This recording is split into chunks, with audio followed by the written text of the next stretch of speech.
exploded onto the music charts with a mega hit that made all the girls scream before he was even a teenager. Since he was just a child, he trusted the adults around him that seemed to have his best interests at heart. Later, he would find out that wasn't the case, and it would take him years to put all the broken pieces of his life back together.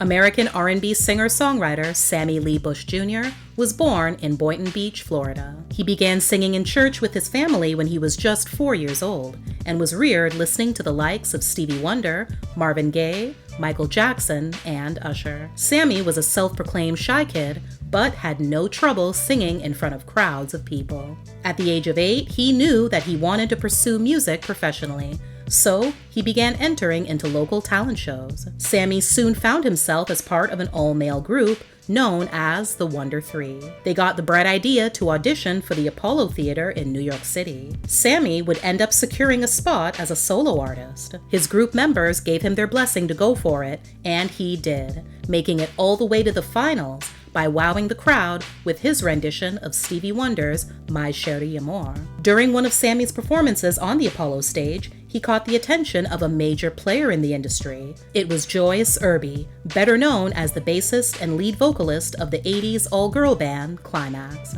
She loved what she heard and introduced him to Atlanta producer and songwriter Dallas Austin. Dallas signed Sammie to his now defunct Free World Entertainment label under Capitol Records. In November 1999, at the age of 12, Sammie captured everyone's attention with his first song and first hit, I Like It. It went gold, rising to number 24 on the Billboard Hot 100 and number 8 on the R&B Hip Hop Songs chart.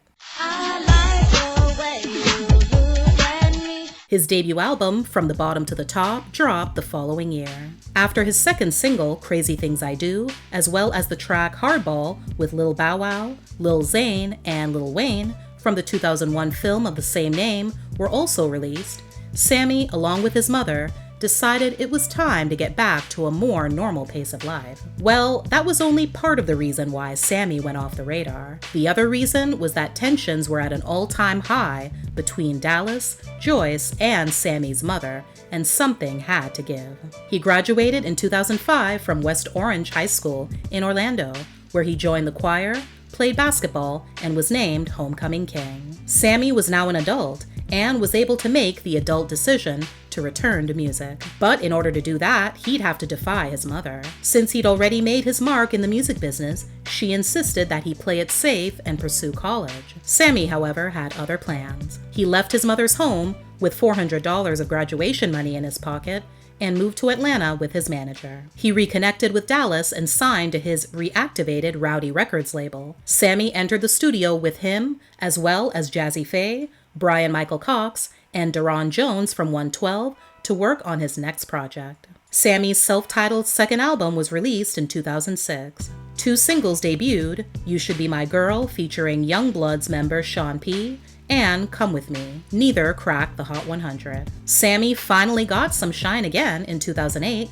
courtesy of a feature on Soulja Boy's hit single, Kiss Me Through the Phone, which peaked at number 3. Then, everything imploded when Sammie realized that his manager, whom he'd known since the very beginning of his career, had completely ripped him off. He spoke candidly to Essence about the experience in 2019. You know, you just hear those stories where one day they take everything? That legit happened. He had access to my personal account, my credit card, co-signed on my Benz. There was a day when I had nothing in my account. His manager plainly told him that if Sammie agreed to work with him again, he'd get everything back. Sammie refused. The betrayal stung extra deeply since Sammie looked up to him as a big brother. When Sammie left Florida for Atlanta, his manager put him up, co-signed on his car, and served as the primary account holder on his American Express card so Sammie wouldn't get out of control with his spending.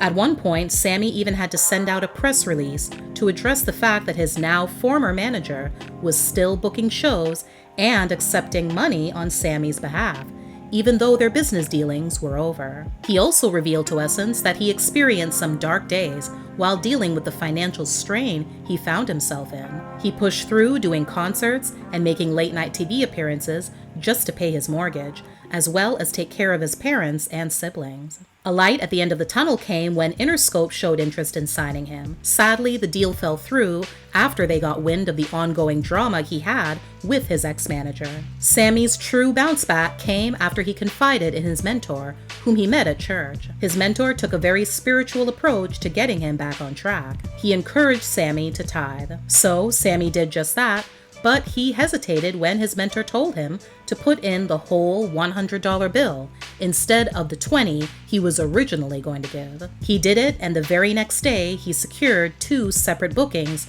for $8,000 apiece. He knew from that day on he would never go without again because he jumped out on faith.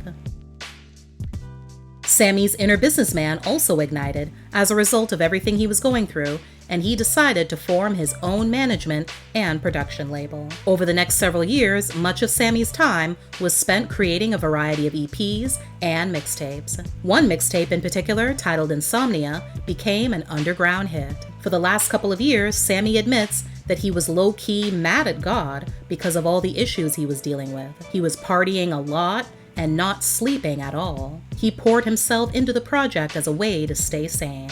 He was also penning hits for other artists at the time, namely Tank, with whom he developed a close relationship. The following year, Sammie wanted to keep the momentum going and garner more attention in anticipation of a new EP he was about to drop, so he decided to do a name change. He began going by his middle name Lee and dropped the Lee Bush Project. In 2016, Sammie released 2 musical works, a mixtape titled Indigo, as well as an EP called I'm Him later in the year. The inspiration for the EP actually came from one of his Instagram posts that a very popular entertainment news account reposted and went viral. In June, the Shade Room posted a video of Sammie singing his soulful heart out with the title track and made everyone sit up and take notice. His DMs blew all the way up from inquiring minds wanting to know if it was really him to all kinds of questions about what he was up to. From the reaction, it was clear that he had been missed from the spotlight. His 3rd album, Coming of Age, was released in September 2017. The project is an introspective work about relationships. Sammie even delves into the sensitive topic of infidelity,